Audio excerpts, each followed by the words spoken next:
For the next 24 hours, I'm taking you hostage. We're gonna have authentic Cantonese dim sum,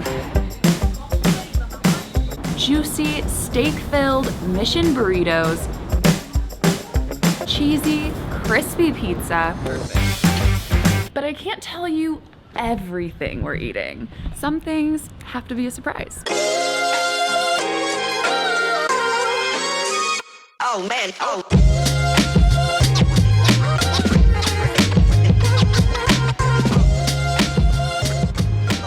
Now you only have one option when you get to San Francisco Airport, and that's get in your car and you're gonna get the best burrito you've ever had.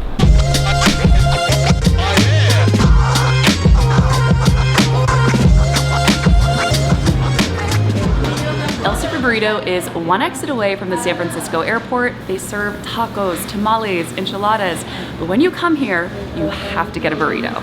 They're incredible. They serve mission-style burritos, which originates from the Mission District in San Francisco. It's where you have a huge tortilla and they actually steam it, so it becomes really flexible. You can load it with rice, beans. Mine is the El Super Burrito, and it has rice, beans, steak, guacamole, cheese. For as big as it is, I have never not finished this burrito. That's how good it is. I don't think there's such thing as taking half home. When you start it, you finish it.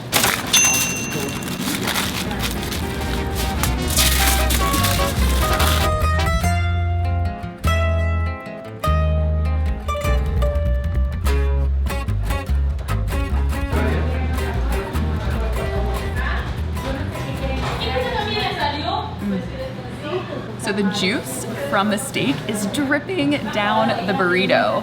What the chef did after she made the steak, she got all of the extra juice from the steak and put it in the burrito. And little details like that really enhance the taste, and it just makes for a really juicy, tasty burrito. If it's not dripping on your hand, it's not juicy enough. Now, you might be wondering why we came to Millbrae and we didn't just go directly into the city, but I've been here more times than I can count, and I will say they are consistent. They have the best tortillas, the best filling. The ingredients are fresh, they're tasty. I've never left here thinking, oh, okay, that wasn't my favorite burrito. Every single time I leave here, this is the best burrito I've ever had. Their sauce with the chicken is so delicious. I've been coming here for over 30 years, before Nicole was born. It's the best. Burritos are a California staple, but Mexican food is also my favorite cuisine, and I think it's because it's the one that I feel the most culturally tied to. My grandma's Mexican, and when I was younger, I would always spend the night at her house. In the morning, I would wake up, she would have eggs and chorizo, rice, beans, flour tortilla waiting for me in the kitchen. Now, she wasn't making mission-style burritos in her kitchen, but a lot of the same ingredients in this burrito are the same ingredients that she would use in her cooking. And I think that's why I have such an appreciation for food, because it's not even about the food, it's about the love that goes into making each meal, and it's about sharing your culture.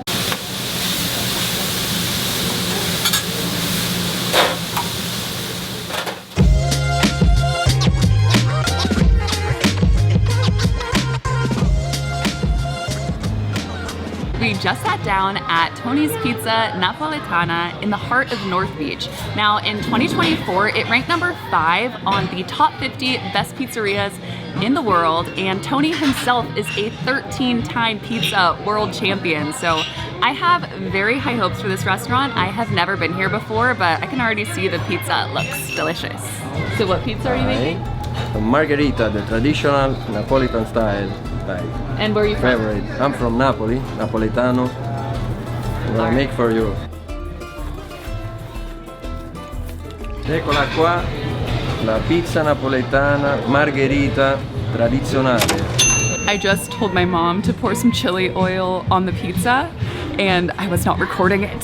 So unfortunately, you guys do not get the shot of the chili oil being poured all over the pizza, but that's okay. You can see the crust is leaning off of the plate. It's huge. This is a huge pizza pie. Oh my gosh. Mom, this is swimming in chili oil. But good thing I like spicy food. Wow. The dough is a little bit chewy, but Neapolitan pizza does have a little bit of like an elastic-like texture, but it is so flavorful. One thing that I always complain about with Neapolitan pizza is sometimes it just won't be salty enough. It's like it's not seasoned enough. And they actually put salt in their dough and they drizzle it on top after, so the flavor is perfect. The San Marzano tomatoes taste so fresh. The mozzarella cheese is delicious, and you get little bursts of the flavor of basil. Neapolitan pizza is baked in a wood-fired oven for roughly 60 seconds. And these ovens are hot. They're around 900 degrees Fahrenheit. There is no room for error in this oven. And at Tony's, the art of making this pie has been perfected.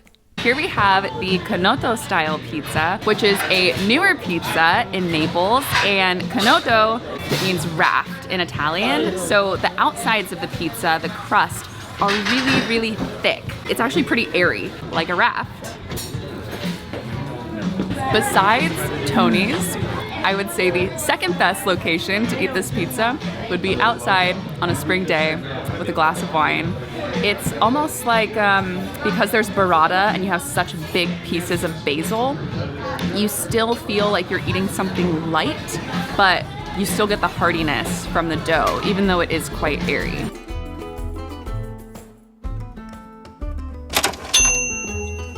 Now this is a New York style pizza. It's huge. So this pizza is crispy. You get the crisp from the crust, and then they're using ricotta, so it's creamy. It's not greasy, which I feel like sometimes New York pizza can be a little bit greasy, but this is creamy. You taste the meat from the sausage and the pepperonis.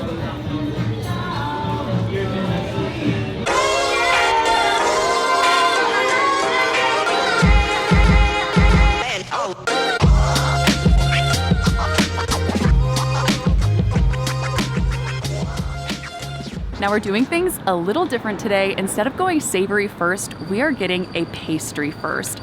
And let me tell you, I would say this is my favorite pastry on earth. The very first time I had it was when I was in Chinatown, and then 2 months later, I went to Hong Kong. I had terrible jet lag. I'd wake up every single morning at like 5 a.m. and the first thing I would say was, let's go get some bolo bao. It is just as good in Chinatown as it is in Hong Kong.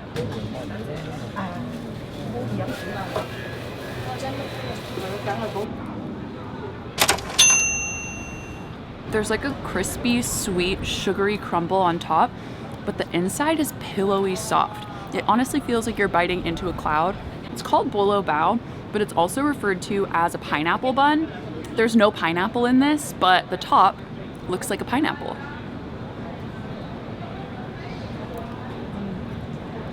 It's so tasty, but it's made from really simple ingredients. It's flour, water, sugar, milk, yeast, and egg yolk. I know that sounds basic, but it is so freaking good. I would say the earlier you get these, the better. But right now it's like almost noon, and this is still really, really good. It kind of tastes like it was just baked, and it absolutely was not.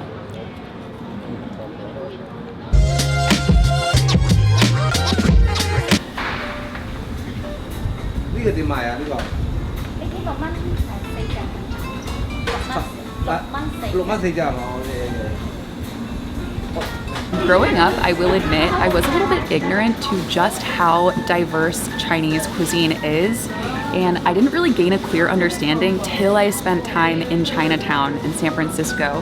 They have everything from northern Chinese food to Cantonese food to Sichuan.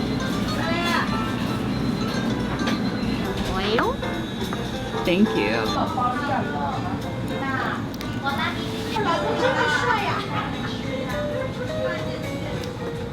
The pork inside this dumpling is so tender, and then the skin is a little bit chewy, but you can sink your teeth into it.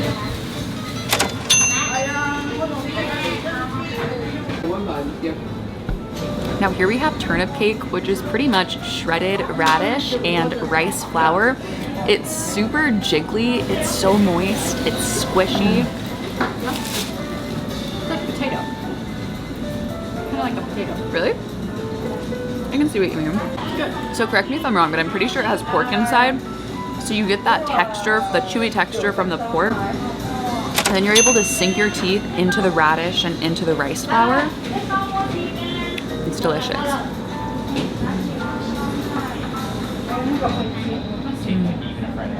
my god. The pork is nice and juicy. It's a little bit sweet. There's some hints of some sweetness in there, and it's counteracted by the saltiness of the soy sauce. And look at this bun. And it's pan fried, so it's nice and crispy on top.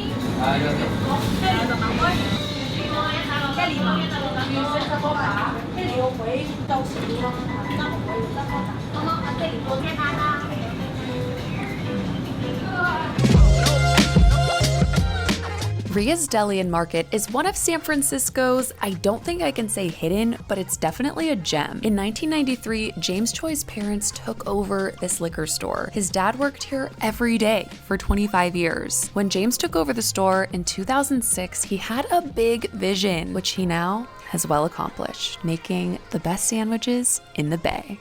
Like, making food for me is not work. Yeah. It's like more of my hobby and what I like to do. And I get to make a living out of it, so even better. So I tell my kids, you know, not do things what other people might want you to do or what you think is gonna make you more money, but it's always about like what you love to do, you know? You wanna be happy, and money's not always the key to happiness. My chef teacher told me, always salt your tomato. For your audience out there, always. Never. And I heard that once from a chef, and I never not salted my tomato. Really? That's the key. I'm dumb enough to like listen to people that are amazing. So we pickle our onions in champagne vinegar. We'll say, oh, your sandwiches are good, and I was like, we failed somehow there.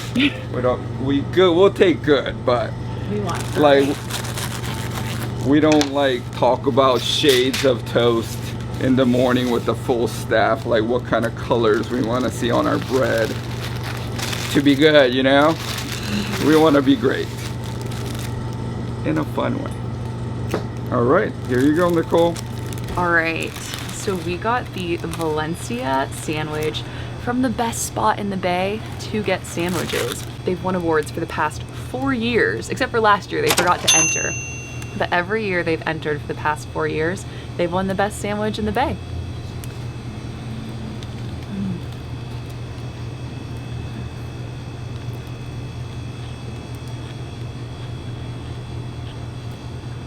Dutch Crunch kind of has like more of a rough top to the bread. So there's a little hack. You can just flip it over and it's not gonna scrape the top of your mouth. So that's the way I like to eat it, but to each their own.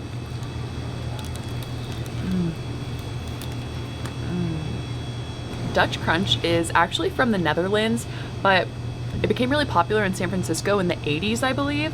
And it's one of the go-to breads to get in San Francisco because it's so delicious and it complements almost every sandwich. I think it's the best bread, hands down. Within the Valencia, there's so many different flavors. You know, there was salt added to the tomatoes. So from the salt on the tomatoes and the pickles, you get that perfect hint of saltiness. And then it's a little bit vinegary from the pickled red onions, and the cheese makes it a little bit creamy. You're also getting the creaminess from that avocado. And not only do you get the crunch from the bread, you've got crispy bacon on the inside. The bread is hot, so it still feels really comforting. Mint chip? Mint chip? All right. Did you want one? I'll have a bite first. Okay. I can't eat all of mine. $2.49. So we got an It's It to go. I got the mint chocolate chip one, but I am going to enjoy this ice cream sandwich. I hope you guys enjoyed this video, and if you did, I will see you in the next one. Bye.